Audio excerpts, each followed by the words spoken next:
We're still on the Mersey River. We were the first ones here, opened at 9 a.m. Not a soul around. Eva's calmed down. She's catching mosquitoes, chewing them. Second breakfast, Eve. There's another one. Anyway, this is a lovely morning. The water's so calm. You can see the reflection.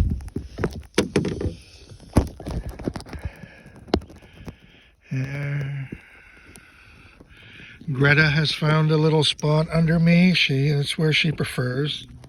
Raisin's got lots of room now. And Eve's at the front providing ballast.